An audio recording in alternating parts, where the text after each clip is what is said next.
Let me say that again. The whole history of America is the history of rich white men telling not rich white people that their enemies are black and brown. It starts in the colonies of what would become the United States. Let's remember, during the colonial period, mid-1600s, there was no such thing as white people. I know some people who are now called white find that shocking, right? Because they think whiteness is real, right? But whiteness was created. Europeans didn't call themselves white.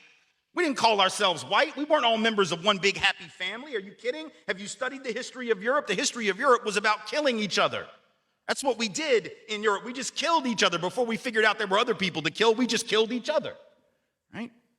I mean, that was the history of Europe. The English hated the Irish, right?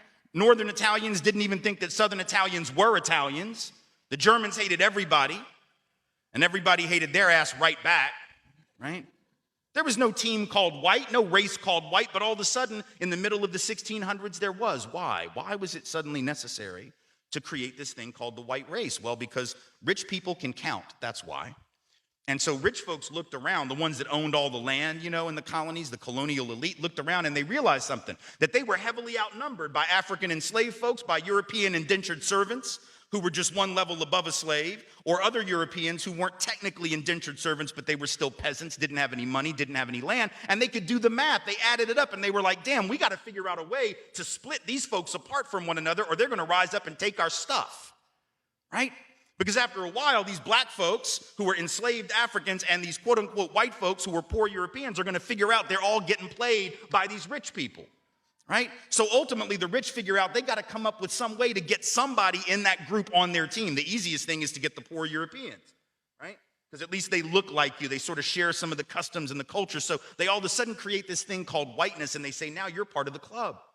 Now we're going to let you testify in court, enter into contracts, vote, at least if you're a man, own a little bit of land, at least if you're a man, right? And we're going to get rid of indentured servitude. No more of that, because you're too good for that. And we're going to take the white men, now called white men, and put them on the slave patrol to keep black people in line.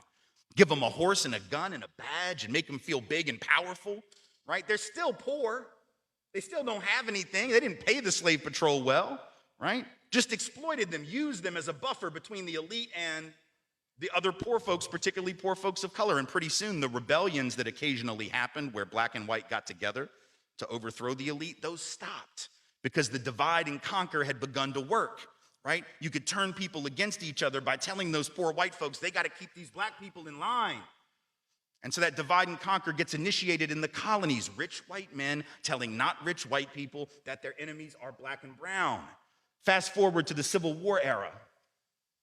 And you have, I'm from the South, right? My people, the elite in my part of the country, right, actually announced that the reason they wanted to break away from the Union and possibly go to war with their brothers and sisters to the North was in order to maintain slavery and white supremacy. They said that at the time. We lie about it now. And we say it had nothing to do with that. But of course, at the time, they didn't have any shame about it, so they just said it openly. Right? The vice president of the Confederacy, Alexander Stephens, said that the cornerstone of the new government was the great truth that the Negro was not the equal of the white man. So that's the reason the Confederacy was formed and existed. But here's the trick. If I'm rich and I want to go to war to protect my ownership in other human beings, my property, but you're poor and you don't own any enslaved people, why the hell would you go fight to protect my stuff? Because I'm a rich person. I'm not going to fight. Rich people don't go to war, right? Rich people get poor people to go to war for them, whether it's in 1860 or whether it's during the 1960s or whether it's today, right? Rich folks get doctors to write notes for them that say that they have heel spurs, and that's why they can't go to Vietnam. And if you don't know who I'm talking about, you can Google that shit because he's sitting in the White House right now, right? Well, I can't go fight. I have heel spurs. Send some poor kids to do that for me, please, right? So that's been a long-standing tradition. So the rich have to figure out a way to convince the poor to go fight for them. But that's a hard thing. That's like a hard sell, right? Like, how the hell, why would you do that? Why would you go fight to protect my property rights when you don't own anything?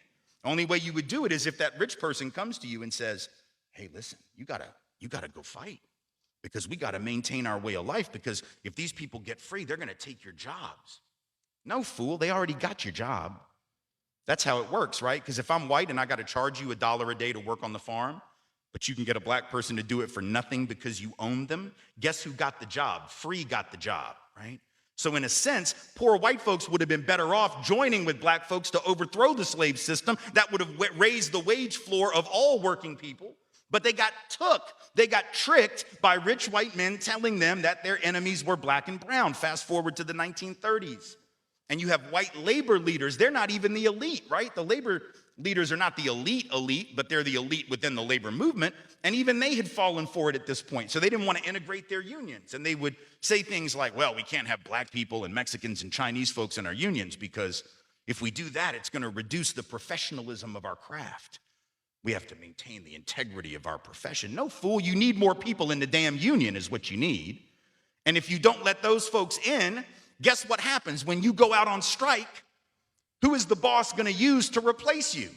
They're going to replace you with the very same black and brown folks that you didn't want to work next to, right?